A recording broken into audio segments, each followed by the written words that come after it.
आइए कथा के द्वारा जानते हैं रक्षाबंधन की विधि के बारे में। भगवान श्री कृष्ण बोले राजा युधिष्ठिर से कि हे महाराज, प्राचीन काल में देवासुर संग्राम में देवताओं द्वारा दानव पराजित हो गए। दुखी होकर मैं दैत्यराज बलि के साथ गुरु शुक्राचार्य जी के पास गए और बोले, दैत्यराज, आपको विषाद नहीं करना चाहिए। दैववश काल की गति से जय पराजय तो होती ही रहती है। इस समय वर्ष भर के लिए तुम देवराजेंद्र के साथ संधि कर लो, क्योंकि इंद्र पत्नी शची ने इंद्र को रक्षा सूत्र बांधकर अजय बना दिया है। उसी के प्रभाव से दानवेंद्र तुम इंद्र से परास्त हुए हो। 1 वर्ष तक प्रतीक्षा करो, उसके बाद तुम्हारा कल्याण होगा। अपने गुरु शुक्राचार्य जी के वचन को सुनकर सभी दानव निश्चिंत हो गए और समय की प्रतीक्षा करने लगे। राजन, यह रक्षाबंधन का विलक्षण प्रभाव है। इससे विजय, सुख, पुत्र, आरोग्य और धन प्राप्त होता है। राजा युधिष्ठिर ने पूछा, भगवान, किस तिथि में किस विधि से रक्षाबंधन करना चाहिए, इसे बताइए।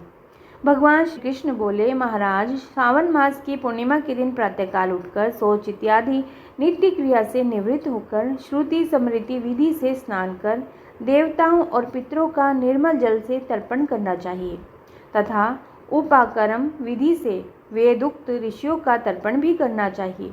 ब्राह्मण वर्ग देवताओं के उद्देश्य से श्राद्ध करें। तदनंतर अपराह्न काल में रक्षा पोटलिका इस प्रकार बनाएं। कपास अथवा रेशम के वस्त्र में अक्षत, गोर, सरसों, स्वर्ण, सरसों, दुर्वा तथा चंदन आदि पदार्थ रखकर उसे बांधकर एक पोटलिका बना लें तथा उसे एक ताम्र पात्र में रख लें और विधि पूर्वक उसको प्रतिष्ठित कर लें। आंगन को गोबर से लीपकर एक चौकोर मंडल बनाकर उसके ऊपर पीठ स्थापित करें और उसके ऊपर मंत्र सहित राजा को पुरोहित के साथ बैठना चाहिए। यानी कि राजा को पुरोहित के साथ उन मंत्रियों के साथ बैठना चाहिए। उस समय उपस्थित जन प्रसन्नचित्त रहे, मंगल ध्वनि करें। सबसे पहले ब्राह्मण तथा सुवासिनी स्त्रियां अर्घ्य आदि के द्वारा राजा की अर्चना करें। अनंतर पुरोहित उस प्रतिष्ठित रक्षा पोटली को इस मंत्र का पाठ करते हुए राजा के दाहिने हाथ में बांधे। एन बद्धो बलि राजा दानवेंद्रो तेन त्वामभिवग्रामे रक्षे माँ चल। तत्पश्चात राजा को चाहिए कि सुंदर वस्त्र, भोजन और दक्षिणा देकर ब्राह्मणों की पूजा कर उन्हें संतुष्ट करे।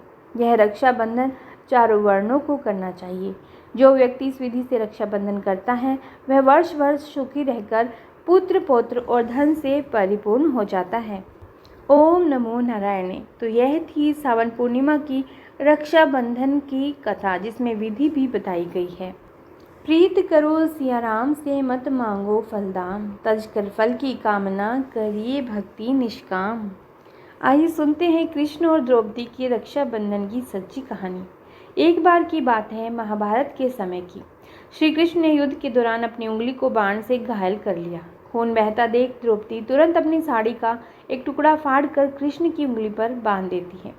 द्रौपदी का यह स्नेह और समर्पण देखकर श्री कृष्ण ने उसे वचन दिया, तूने मुझे बंधन में बांध लिया है, मैं सदैव तेरी रक्षा करूंगा। इस घटना ने रक्षाबंधन के रिश्ते को और भी गहरा बना दिया। जब द्रौपदी का चीरहरण हो रहा था, कृष्ण ने अपनी वचनबद्धता निभाते हुए उनकी साड़ी को अनंत रूप से बढ़ाकर उसकी लाज बचाई। तो यह हमें सिखाती है कि सच्चा रक्षाबंधन सिर्फ धागे का बंधन नहीं, बल्कि प्रेम, स्नेह और समर्पण का भी प्रतीक है। तो इसके साथ ही जान लेते हैं राखी बांधने का तो महत्व आपने जान ही लिया है, परंतु राखी को उतारने का भी मुहूर्त और शुभ समय भी होता है।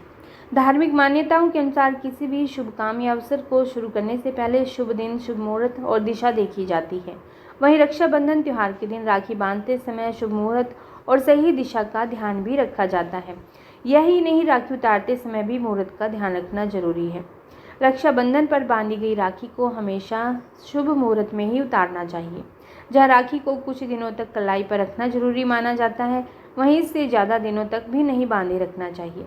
ज़्यादा दिनों तक कलाई पर राखी बंधी रहने से अशुद्ध हो सकती है, जिसका नकारात्मक प्रभाव भाई पर पड़ता है। राखी को पूरे साल बांधे नहीं रखते हैं। यदि आप पूरे वर्ष राखी को बांधे रखते हैं तो दोष लगता है, वह अशुद्ध हो जाती है। राखी के कुछ दिनों बाद पितृपक्ष प्रारंभ होता है, उसमें आप राखी पहने रखते हैं तो वह अशुद्ध हो जाती है। अशुद्ध वस्तुओं का त्याग कर देते हैं, उसे धारण नहीं किया जाता। अशुद्धता से नकारात्मकता पैदा होती है। अगले महीने की पूर्णिमा तिथि का दिन राखी उतारने के लिए शुभ माना जाता है। अगर आप ज़्यादा समय तक अपनी कलाई पर राखी को नहीं बांधे रखना चाहते हैं तो कृष्ण जन्माष्टमी के दिन भी राखी उतारी जा सकती है। रक्षाबंधन त्यौहार के दिन राखी बांधते समय दिशा का ध्यान रखना बहुत ही जरूरी है। राखी बंधवाते समय भाई का मुख उत्तर पूर्व दिशा में होना शुभ माना जाता है। वहीं भाइयों को राखी बांधते समय बहनों का मुख पश्चिम दिशा में होना चाहिए। तो यह थी जानकारी रक्षाबंधन के बारे में। यदि ये जानकारी आपको उचित लगी है, उपयोगी लगी है तो वीडियो को लाइक ज़रूर कीजिएगा।